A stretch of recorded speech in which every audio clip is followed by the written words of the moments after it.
¿Steve? Yo fui el primero en verlo. Mirad ahí. Miré hacia el este y vi unas luces viniendo hacia nosotros a toda velocidad.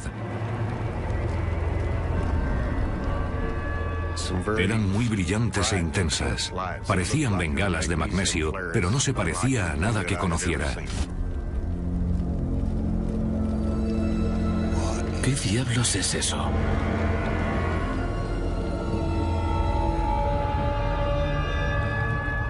Ninguno decía nada porque estábamos todos sobrecogidos. 1, 2, 3, 4, 5, 6 y 7. Al ser piloto, lo primero que pensé fue qué clase de avión podía ser. Vuelo por esta zona bastante a menudo y conozco el tiempo que se tarda en ir del punto A al B. Estimé que la velocidad era de miles de kilómetros por hora. No era posible que algo moviéndose a esa velocidad no produjera ni un sonido de resistencia al aire ni de ningún otro tipo. Las luces alcanzaron un punto muerto sobre Stephenville. No sabía si estábamos en la guerra de los mundos o qué. Y entonces las 7 luces se alinearon en vertical. Las luces de atrás se movían de forma distinta. Tenía 7 luces, cada una parpadeando a destiempo. Se quedaron ahí durante un momento y de pronto resplandecieron como una llama. ¿Habíais visto algo así? Jamás había visto algo parecido en toda mi vida. Se parecía a una llama por combustión química y entonces, de pronto, desapareció. No dejó ni una señal, se desvaneció. ¿A dónde ha ido? ¿Qué rayos? Nunca había visto nada parecido. Lance Jones subió a su coche y se largó.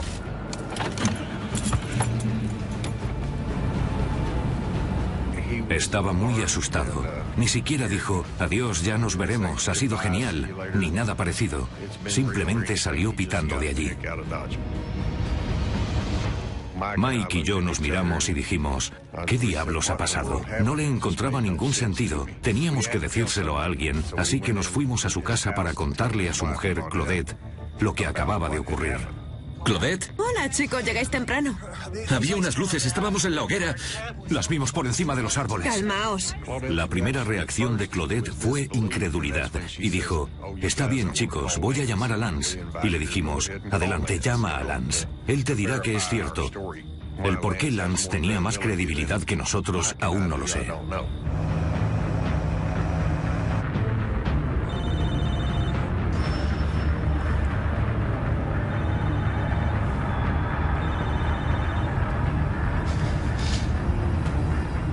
¿Hola? Lance, soy Claudette. Y antes de decir nada más, creo que Lance le dijo, corre, sal afuera, creo que está volviendo. Está bien, vale. Más vale que sea bueno. Esta vez estaba más cerca y a menos altura. Esa cosa estaba demasiado cerca. No era algo que pasase de pronto por el universo, se acercaba a nosotros. Y de pronto aparecieron 2 F-16. Los propulsores a pleno rendimiento con las llamas detrás persiguiendo a esa cosa. Vivimos cerca de 3 bases aéreas distintas y nunca habíamos visto F-16 a esa altura, y mucho menos en plena persecución. Parecía como si les mantuviese a raya, como si pudiese controlar su velocidad mejor que ellos.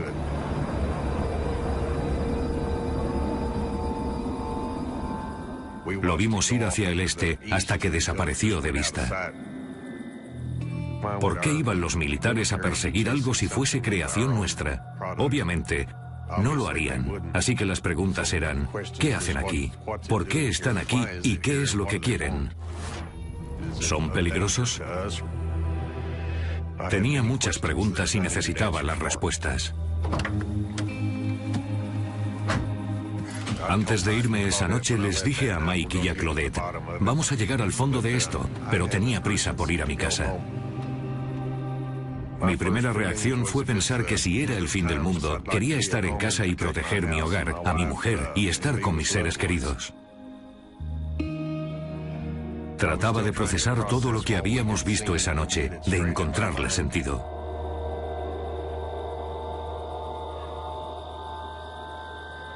Cariño, ¿qué ocurre?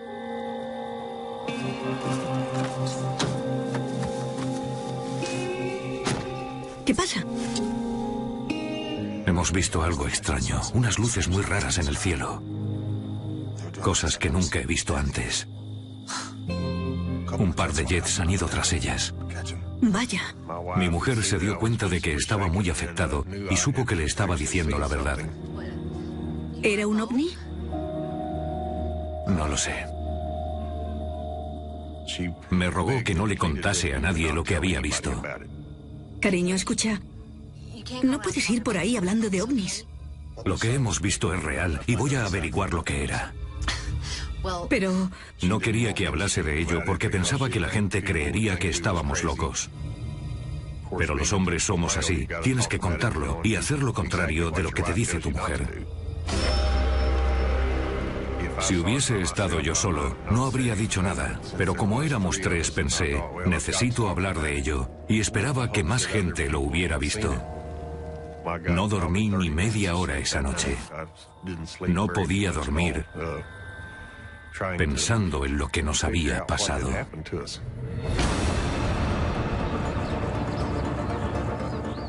A la mañana siguiente, llamé al aeropuerto de Stephenville, en Texas. Soy piloto y la gente del aeropuerto me conoce. Saben que puedo ser muchas cosas, pero no soy un mentiroso y no me invento historias, así que se interesaron en lo que les conté. Llamaron a la torre de Fort Worth, que es donde está el radar, para ver si había algo fuera de lo normal por la zona. Intentaron conseguirme respuestas, pero no encontraron nada. Eso me resultó muy extraño. A continuación llamé al periódico para ver si alguien les había llamado o había visto algo. Cuando le conté a la periodista lo que vi, era la primera vez que ella escuchaba algo así. Creyó que mi historia era creíble y decidió publicarlo. La respuesta supera todas las expectativas de Steve. Mucha más gente había visto lo mismo. Pero a la mayoría de la gente no le gusta toda la atención mediática. No querían que mencionasen sus nombres. Hablé con muchos para que lo hicieran público, ya que yo lo estaba haciendo, y les pedí apoyo. Y uno de ellos se animó.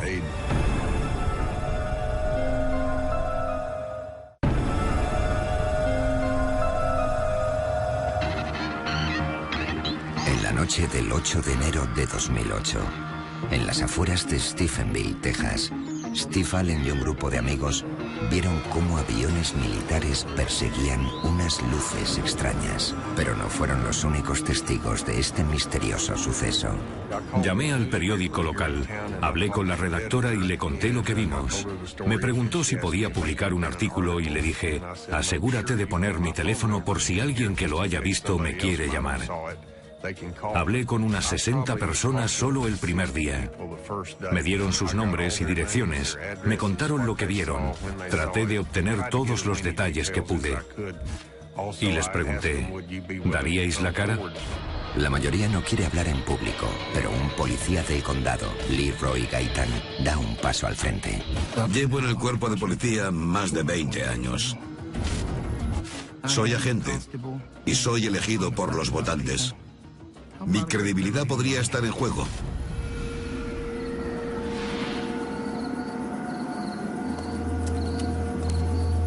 ¿Mamá lo ha pasado bien? Sí, se llevó una sorpresa. Era el cumpleaños de mi mujer y habíamos comprado un pastel y cocinado para ella. ¿Qué es eso, papá? Mi hijo señaló hacia el cielo y dijo, papá, mira esas luces.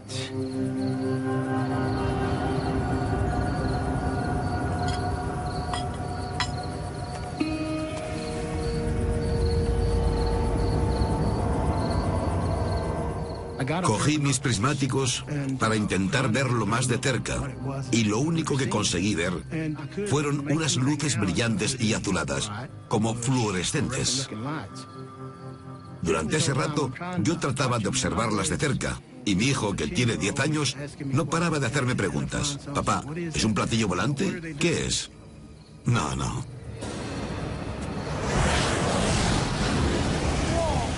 Supe que eran jets porque pasan muy a menudo por nuestra casa y los oímos. ¿Qué era eso? Pensé, ¿será alguna clase de ensayo? ¿Qué es? Todo ocurrió muy deprisa y no paraba de preguntarme a mí mismo, ¿es de fuera de este mundo? ¿Es militar?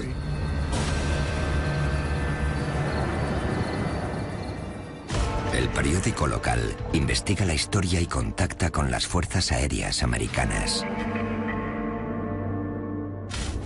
Informaron de que no tenían ningún avión en la zona y que no ocurría nada. Eso me alarmó, porque sé identificar un F-16 cuando lo veo. Enseguida negaron que hubiera aviones militares aquella noche, y yo sabía que por lo menos había 2, porque los había visto.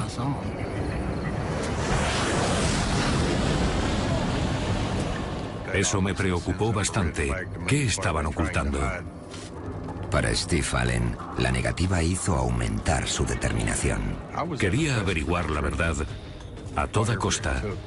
Aunque significase quedar en ridículo ante los medios y ante la gente, queríamos llegar hasta el final. Steve contacta con la Mutual UFO Network, conocida como MUFON, una de las organizaciones más antiguas y complejas en la investigación de ovnis de todo Estados Unidos.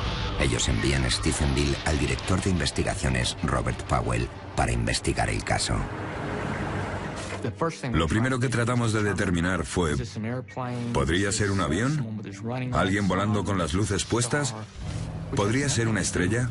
No estamos hablando de hombrecillos verdes y grises.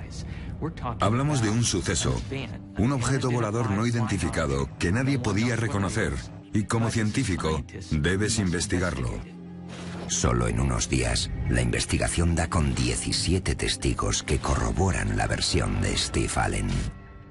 Funcionarios, hombres de negocios, agentes de la ley, muchos testigos diferentes.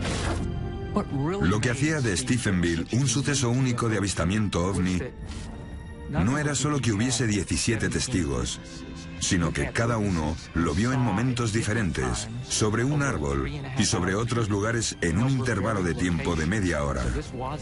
Así que no era un solo avistamiento en común, era algo extraordinario. De pronto, otro testigo de peso da un paso al frente, cuestionando la versión de los militares de que no había nada raro sobrevolando Stephenville la noche del 8 de enero de 2008. La noche del 8 de enero, uno de mis agentes estaba en el centro, cerca del juzgado del condado aquí en Stephenville, y me contó que vio un objeto enorme. Le pregunté y dijo que pensó que era un avión a punto de estrellarse. Dijo que vio el contorno, la silueta y también unas luces. No tardó en darse cuenta de que no era un avión porque pasó de estar horizontal a ponerse en vertical, cerca del juzgado, y luego se fue hacia el este.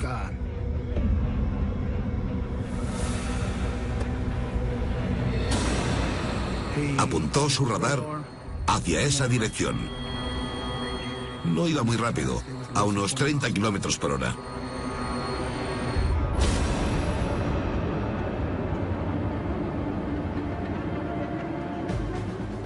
Debido a mi experiencia de vuelo, conozco la última tecnología en la industria aeronáutica y sus características.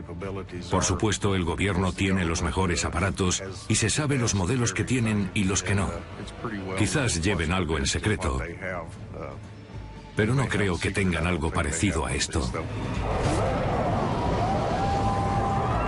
Como ingeniero aeroespacial, el Dr. Wallace Fowler estudia diseño aeronáutico y pruebas de vuelo. En el pasado he obtenido autorizaciones y se me permite hablar de ciertas cosas que sabía en aquella época.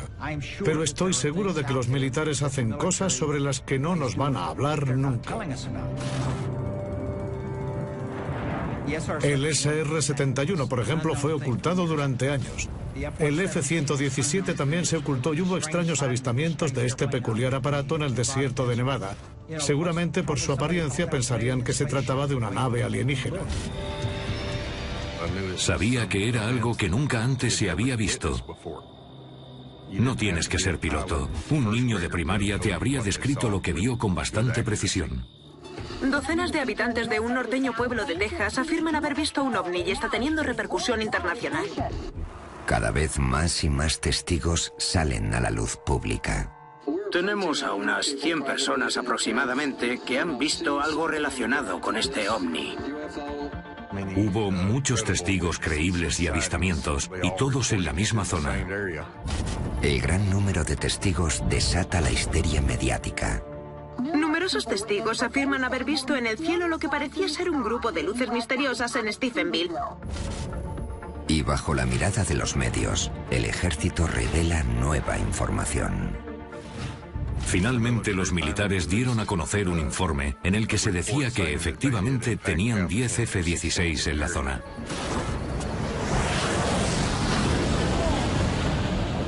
Eso me preocupó bastante. Sentí como una traición el que hubiesen esperado tanto tiempo en contarlo. Obviamente trataban de ocultar algo, estaban encubriéndolo. Si fuese algo relativo a la defensa nacional, entiendo que no me lo cuenten a mí ni a nadie. Solo tendrían que haber dicho, es un aparato nuestro, ya está, y no se hable más. Pero la respuesta del gobierno de los Estados Unidos para avistamientos ovni ha sido firme durante décadas. La periodista de investigación Leslie Kean ha pasado los últimos 10 años documentando avistamientos de ovnis por todo el mundo. En los años 50, las Fuerzas Aéreas fundaron un programa llamado Proyecto Libro Azul, cuyo propósito era recibir avisos de los ciudadanos sobre avistamientos de ovnis. En el Proyecto Libro Azul, eran expertos en ridiculizar a la gente y en buscar explicaciones a casos especialmente absurdos. Básicamente, eran las relaciones públicas de las Fuerzas Aéreas para banalizar el tema de los misteriosos ovnis. Los militares cerraron el proyecto Libro Azul en 1970. En el caso de Stephenville, las fuerzas aéreas declararon que los testigos fueron engañados por una ilusión óptica. Dijeron que había sido el reflejo de un avión de pasajeros a gran altura. Ni siquiera ellos son capaces de creerse esa estupidez. Otra de las explicaciones que ofrecieron fue la de las nubes lenticulares, nubes estáticas en forma de lentes gigantes a gran altura. Las nubes no van con 2 F-16 persiguiéndolas. Era completamente absurdo. El investigador de MUFON, Robert Powell, presionó a las fuerzas aéreas para conseguir respuestas. Sin negar ya la presencia de los F-16, ¿qué más sabían los militares? Lo primero que pensé fue intentar conseguir información de los radares, así que envié peticiones de libertad de información a todas las bases militares en un radio de unos 100 kilómetros de Stephenville. En cada uno de los casos, la respuesta fue: no tenemos información relativa a su petición. ¿Qué significa eso? No es ni sí ni no. Enseguida pensé, me pregunto si podría obtener información de la FAA para verificar lo que han visto los testigos. La Administración Federal de Aviación facilitó informes completos de los radares de un aeropuerto cerca de Stephenville. No creo que supieran para qué era esa información, así que logramos que nos la dieran sin decirles lo que estábamos haciendo. El radar daba información detallada de la actividad que hubo en el cielo la noche del 8 de enero de 2008. Era una oportunidad única para corroborar lo que vieron los testigos. Una persona puede mentir, pero un radar no. Powell comienza descartando lo obvio. Había aviones comerciales en el informe. La mayoría a gran altura. Eran los que despegaban o aterrizaban en el aeropuerto de Dallas, pasando por la zona aérea de Fort Worth. Al seguir leyendo aparecía la reciente confirmación de los militares. La información reflejaba que hubo 10 F-16 en la zona. Entonces el radar mostró algo más. Durante el tiempo que hay entre las 6 y las 9:30 de la tarde, había en total 3 aparatos desconocidos moviéndose por la zona de Stephenville sin transpondedores. Powell sabía que el gobierno obliga a todos los aviones en su espacio aéreo a usar transpondedores. El transpondedor es similar al sistema GPS. Básicamente es una señal de radio que llega a la estación de radar. Ninguno de esos 3 aparatos tenía transpondedor y estaban en la misma zona que los testigos. El informe comenzó a hablar de un posible objetivo. Comandante, creo que debería ver esto.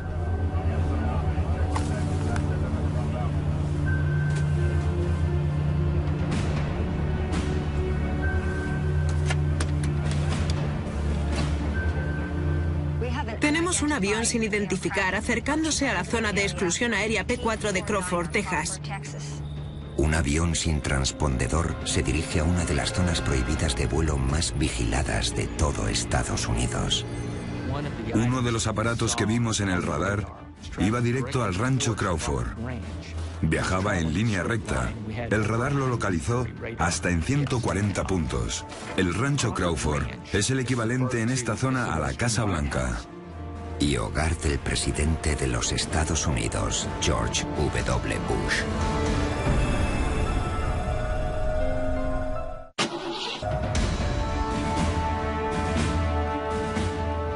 Durante la noche en la que los testigos informan de un ovni sobrevolando Stephenville, Texas,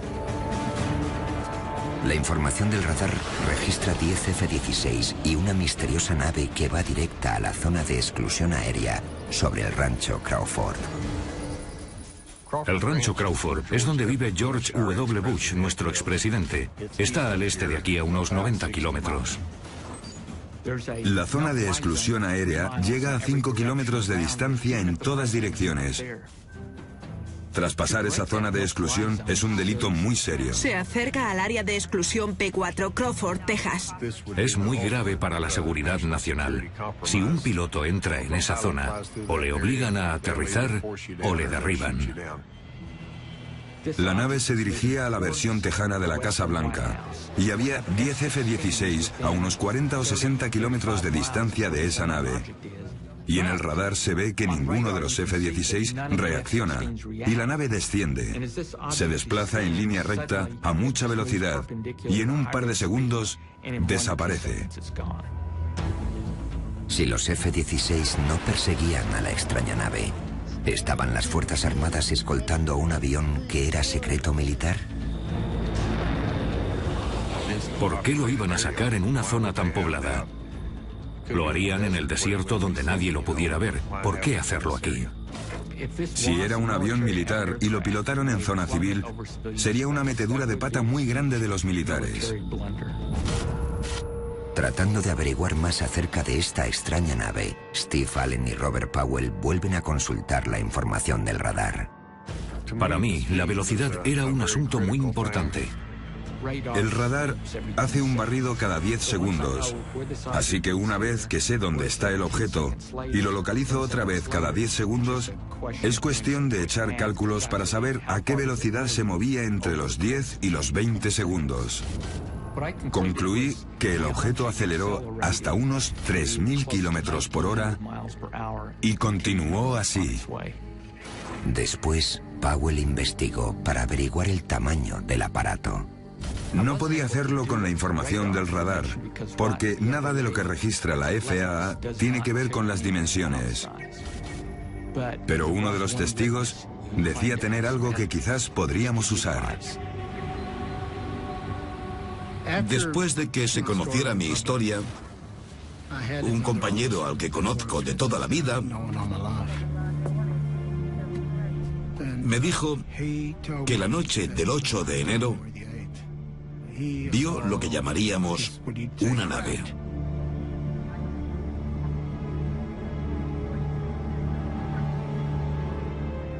Dijo que flotaba cerca del suelo y que era muy larga y muy fina y que tenía en el centro como una burbuja. Dijo que era enorme.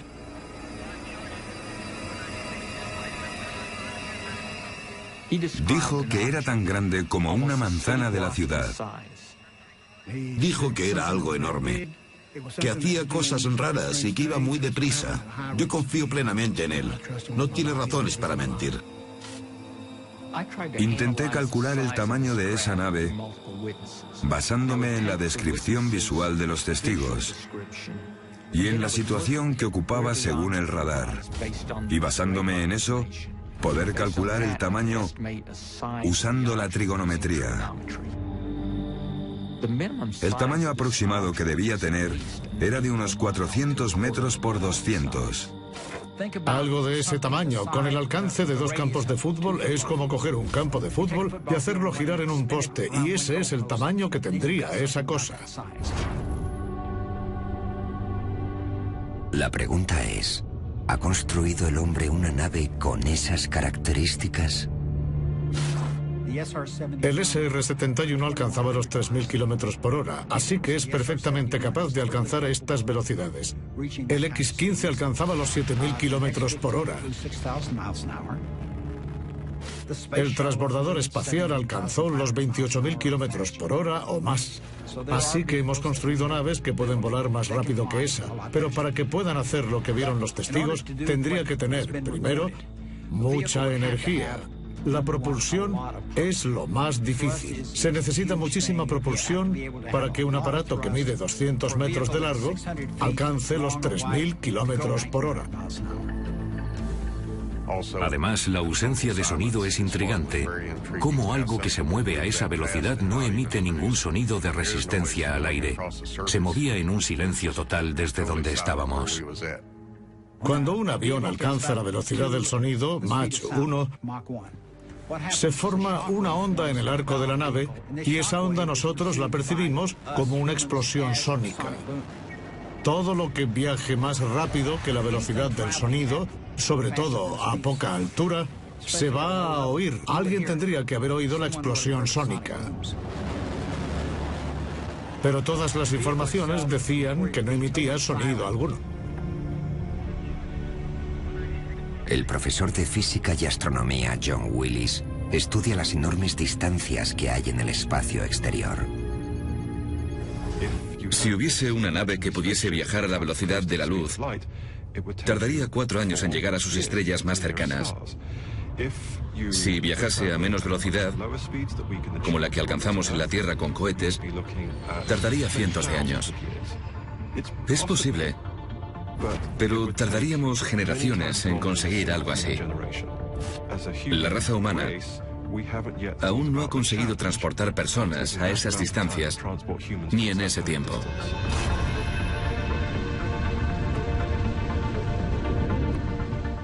Podemos hacer estimaciones sobre cuántos planetas podrían albergar vida, pero saber cuándo vamos a poder establecer contacto con una civilización alienígena es algo sobre lo que no se quiere especular. Creo que fuera lo que fuera aquello, no era de este planeta, a juzgar por su forma de volar y la velocidad a la que viajaba en completo silencio. Lo desconocido es muy intrigante y te deja sin respuestas. Busqué en internet y encontré un artículo de 1890 o 1891 donde ya se hablaba de avistamientos.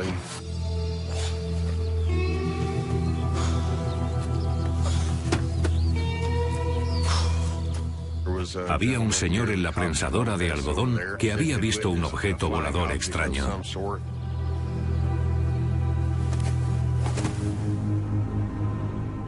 Era muy brillante, lo describió como una bala de algodón en llamas. He visto algodón ardiendo y tiene el mismo color que lo que vimos, así que se parece bastante en lo referente al color de la llama. Eso me dice que ha habido muchos avistamientos por la zona. Ese no fue el único. Sea lo que sea, parece que aparece y desaparece en esta zona. 2 semanas después del avistamiento, el agente Gaitan responde a un aviso en Stephenville. Era tarde. Serían las 3 de la mañana cuando escuché un aviso de alarma por radio. Una alarma había saltado en un negocio. Y como estaba cerca, pensé, voy a pasarme y a esperar a que vengan los refuerzos para registrar el edificio.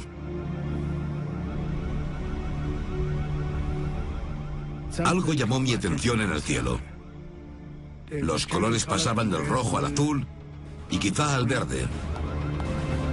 Esta vez Gaitan intenta obtener pruebas irrefutables del ovni. Estas cámaras no sirven para captar el cielo, sino para coches y matrículas. Pude enfocarla hacia esa cosa y comencé a grabar. Podía verlo a través del monitor de mi coche. Y era una esfera enorme que parecía flotar. No como la típica estrella, mucho más grande. Se movía de este a oeste lentamente y no sabía lo que era. Parecía como si palpitara. Parecía como si estuviese hueca. Me quedé ahí grabándola durante 15 o 20 minutos.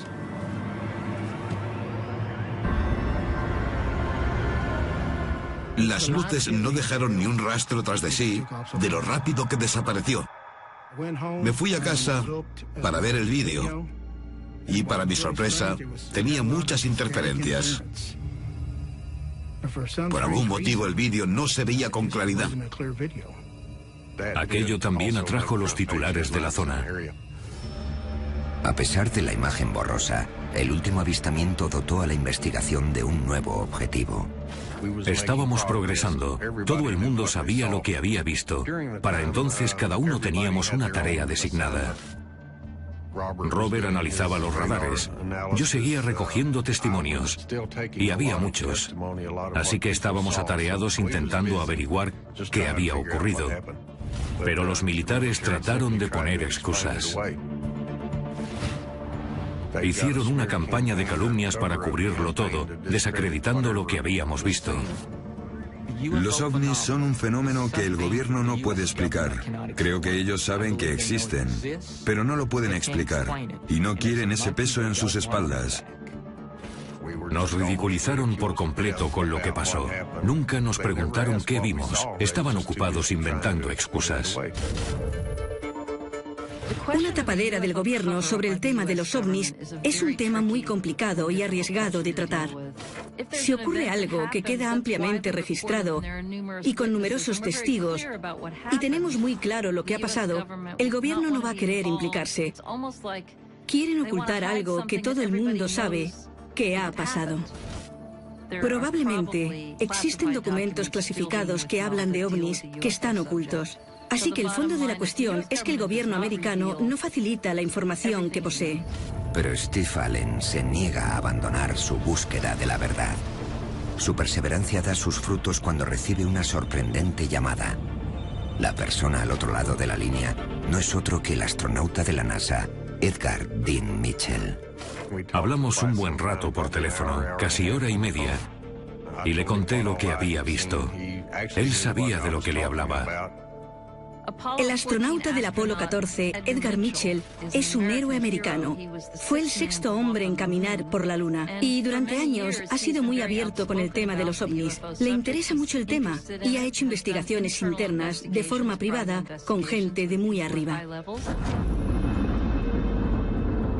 Me contó muchas cosas interesantes sobre lo que la NASA quiere que digan y lo que no quiere que digan. Habló sobre cuando Buzz Aldrin había pisado la Luna. Dijo que algo aterrizó a 1 kilómetro de Buzz. Él informó a Houston y en Houston le dijeron: no lo mires, no mires hacia allí, ni en esa dirección, no tengas ningún contacto directo, sigue con tu misión, olvida cualquier cosa que hayas visto. ¿Y qué ocurrió en la misión del Apolo de Mitchell en 1971? Había visto naves mientras estuvo en el espacio. Vio muchas cosas que no eran estrellas ni nada parecido. Vio un ovni. El doctor Mitchell tiene mucha credibilidad. La NASA no puede controlarle, ni el gobierno, así que ya no le importa un bledo y cuenta lo que él vio. Creo que todo lo que dice es verdad. Yo sabía que mi historia era real y eso era lo más importante. La sorpresa llegó cuando salió el informe por todo lo que implicaba. Resulta que el radar mostraba algo que nunca había visto antes. Fue una sorpresa, me quedé en shock. Desde que Steve Allen informó por vez primera de haber visto un ovni sobre Stephenville, Texas, la noche del 8 de enero de 2008, más de 100 testigos salieron a la luz para corroborar su historia. Pero la pregunta era, ¿qué había en el cielo aquella noche? Tras meses de recabar declaraciones de los testigos y de analizar informes de radares, los datos y los testimonios revelan una anomalía crucial. La velocidad era un tema muy importante, decisivo. El hecho de que algo tan grande se pare de pronto y vuelva, y le lleve la delantera a dos F-16, es algo muy extraño.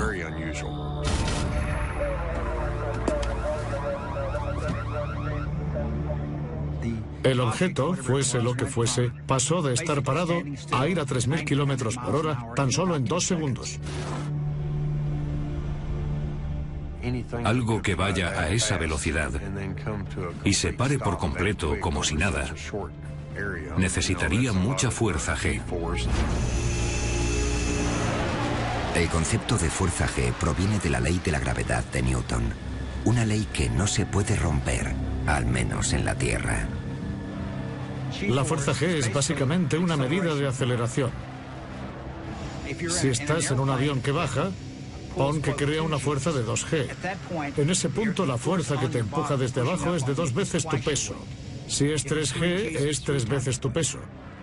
En los F-16, por ejemplo, pueden aguantar hasta 9G con facilidad. Normalmente, al llegar a 10G, se desmayan. La sangre ya no te llega a la cabeza y ya no puedes controlar el avión. No existe nada que midiendo 200 metros pueda planear, acelerar a 3.000 kilómetros por hora en 2 segundos y de pronto pararse. No conocemos aparatos que puedan hacer eso. Si haces los cálculos, tendría que aguantar un impacto de gravedad de 43G. En 2 segundos morirían todos. Mi conclusión al terminar la investigación en Stephenville fue que fuera lo que fuera ese objeto, no fue creado por las fuerzas aéreas. Eso no significa que fuese un objeto extraterrestre. No se puede probar que lo que pasó en Stephenville fuera extraterrestre. Aún así, puedo asegurar que no era nada que se hubiese fabricado en la Tierra. Cuando salió el informe me sentí satisfecho. Contaba exactamente lo que habíamos visto. Mira eso. La localización exacta, la misma hora, todo estaba ahí. Yo sabía que había visto algo extraño, pero había gente que no nos creía. Y me sentí respaldado al ver que había evidencias. Corroboramos la investigación con 3 controladores de tráfico aéreo de la FAA. Les preguntamos, por favor, mirad este informe, ¿encontráis algún error en el informe? Y ninguno encontró ni un solo fallo. Al final el informe de Powell resultó ser demasiado bueno. Siguiendo un consejo de las fuerzas aéreas, la FAA endureció la normativa para acceder a la información de los radares. Después del informe Stephenville, cuando volví a solicitar información de los radares a la FAA, amparándome en la ley por la libertad de la información, se negaron a dármela alegando que podría ser una amenaza para la seguridad del espacio aéreo que yo tuviera esa información. Puede que fuese una imprudencia enviarnos toda esa información, y seguramente lo fue, pero respaldó lo que vimos. No creo que vayan a cometer ese error 2 veces. Por su parte, los militares siguieron negando que hubiera algún objeto sobrevolando el espacio aéreo de Stephenville. Entonces, el 23 de octubre de 2008, más de 9 meses después del primer avistamiento ovni, una multitud de aficionados llenaba las gradas del campo de fútbol del instituto. Estaban celebrando un partido y de pronto el ovni o lo que fuera se detuvo por encima del estadio. Green 72. La nave se situó justo encima y todo el partido se detuvo. Primero pararon los jugadores y el árbitro siguió mirando el partido, hasta que vio que todos miraban hacia arriba. Todo el mundo lo vio desde las gradas y desde el campo. Cientos, tal vez miles de personas viendo lo mismo. Es algo real. No es ninguna alucinación. Para Steve Allen y Leroy Gaitan, la vida no volverá a ser igual. Desde aquel 8 de enero y los otros acontecimientos, mi vida ha cambiado. Mis creencias han cambiado. Ahora creo que puede haber vida fuera de este planeta. Y espero que antes de morir pueda llegar a saber la explicación de lo que vi. Sabía que iba a cambiar mi vida. Sabía que es algo que no todo el mundo tiene la suerte de ver. Y que yo soy muy afortunado por haberlo visto. Creo que hay vida en otros universos o galaxias o sistemas solares. Tienes que ser muy estrecho de miras para pensar que somos los únicos seres que existen. Y la búsqueda de la verdad de Steve Allen aún no ha terminado. Espero sinceramente volver a verlo de nuevo. Quiero saber lo que es. Ahora miro el cielo mucho más a menudo.